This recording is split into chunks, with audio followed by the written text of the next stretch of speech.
आप सभी का आज की इस क्लास में स्वागत है। आज हम सीखेंगे प्रश्नावली 1.2 का दूसरे का ए, बी और सी प्रश्न।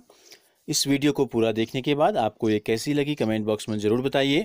अधिक से अधिक विद्यार्थियों तक इसे पहुंचाने के लिए शेयर कीजिए और हमसे जुड़े रहने के लिए और रोज की अपडेट पाने के लिए चैनल को सब्सक्राइब कर बेल आइकन को जरूर प्रेस कीजिए। प्रश्नावली 1.2 के दूसरे का ए है, एक ऐसा ऋणात्मक पूर्णांक युग्म लिखना है। युग्म का मतलब है जोड़ा। हमको दो ऐसे ऋण पूर्णांक लिखने हैं, दोनों के दोनों क्या होने चाहिए, ऋण में, और जिनको घटा के 8 आना चाहिए। जिनका अंतर 8 है का मतलब क्या है, घटा के 8 आना चाहिए। अब देखो बीच में भी आना है ऋण, दो पूर्णांकों को हमने घटाना है तो घटाने का मतलब बीच में क्या आ गया, ऋण आ गया।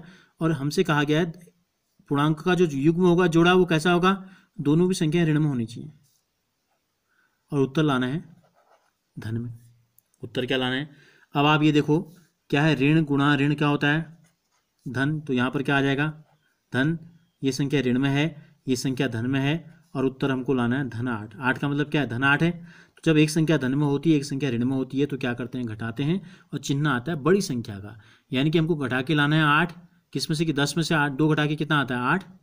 तो बड़ी संख्या धन में है तो 10 को यहाँ लिख लेते हैं, यानी कि यहाँ 10 और यहाँ 2, यानी कि ऋण 2 और ऋण 10। तो ऐसा ऋणात्मक पूर्णांक का युग्म हमको क्या मिला, ये युग्म हमको मिल गया। ऐसे कि असंख्य युग्म बन सकते हैं। हमने एक युग्म बनाया और ये युग्म था ऋण 2, ऋण 10। आपने देखा भी कैसे इनका अंतर धन 8 आया। एक और देख लेते हैं हम इसमें ऐसा ही। देखो घटाना है, दो पूर्णांक होने चाहिए और शर्त यह है कि दोनों ऋणात्मक होने चाहिए, और उत्तर आना चाहिए धन 8। उत्तर क्या आना चाहिए, धन 8।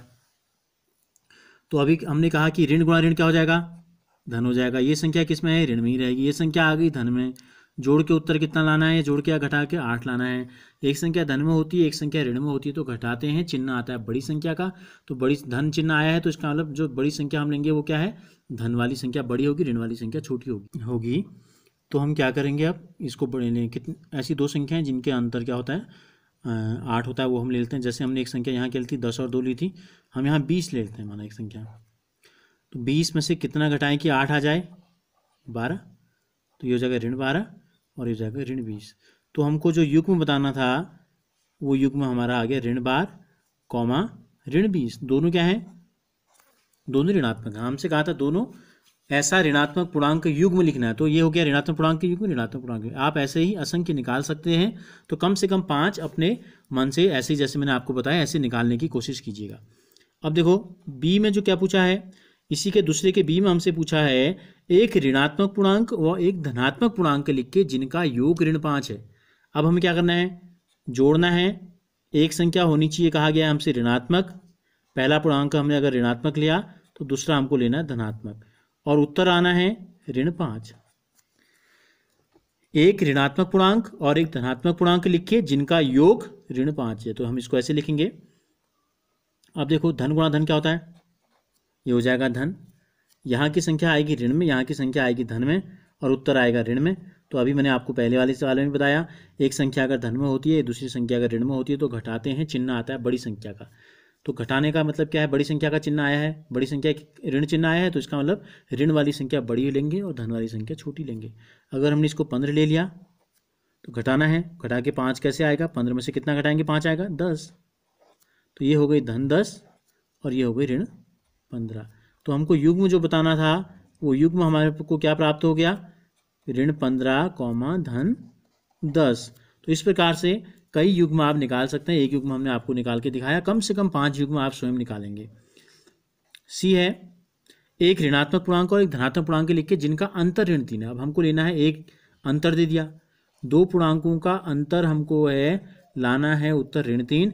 और शर्त क्या है, एक ऋणात्मक होना चाहिए, एक धनात्मक होना चाहिए। अगर ये ऋण है और ये धन है तो क्या हो जाएगा, ऋण गुणा धन ऋण हो जाएगा। ये संख्या भी और क्या है, पहले से ऋण में है, और उत्तर भी हमको क्या लाना है, ऋण में लाना है। तो ऋण में उत्तर कब आता है, जब दो संख्याएं ऋण में है तो वो जुड़ जाती हैं, चिन्ह भी ऋण का आता है। तो एक अगर हमने एक ले ली तो उसको 2 लेंगे, यानी कि धन 2 और ऋण 1, ऋण 1 ऋण 2 ऋण 3। तो युग्म हमको क्या प्राप्त हुआ, हमको युग्म प्राप्त हुआ, पहला हमने ऋण 1 लिया तो दूसरा युग्म आया धन 2। इसी प्रकार से एक और देख सकते हैं आप, इसमें घटाना है। अब पहले वाले को धन ले लेते हैं, दूसरे वाले को हम ले लेते हैं ऋण, और उत्तर हमको लाना है ऋण 3। तो ऋण गुणा ऋण क्या होगा, धन ऋण गुणा ऋण क्या हो जाएगा, धन हो जाएगा, और ये संख्या भी हम धन में ले रहे हैं, ये संख्या भी हम धन में ले रहे हैं, तो फिर ये युग्म नहीं हो पाएगा। तो हमको क्या करना पड़ेगा, केवल ऐसे ही हम कर सकते हैं कि पहली संख्या ऋण में लेंगे और दूसरी संख्या हम लेंगे धन में, तब जाके हमारा ऋण होगा। अब हमने क्या किया, हमने ऋण बीच में लगाया, पहली संख्या अगर हमने धन में ली तो ये धन में आएगी, उत्तर धन में आएगा। दूसरी संख्या हमने ऋण में ली तो ऋण गुणा ऋण धन हो जाएगा, दोनों धन में आ गई संख्याएं, तो दोनों संख्याओं को जोड़ के हम 3 नहीं ला सकते, 2 धन संख्याओं का योगफल ऋण 3 नहीं आ सकता है। तो क्या करेंगे आप, इसी मेथड से पहले वाले को ऋण लेना, दूसरे वाले को धन लेना, और ऐसी कुछ युग्म कम से कम 5 जोड़े आप स्वयं निकालने की कोशिश कीजिएगा।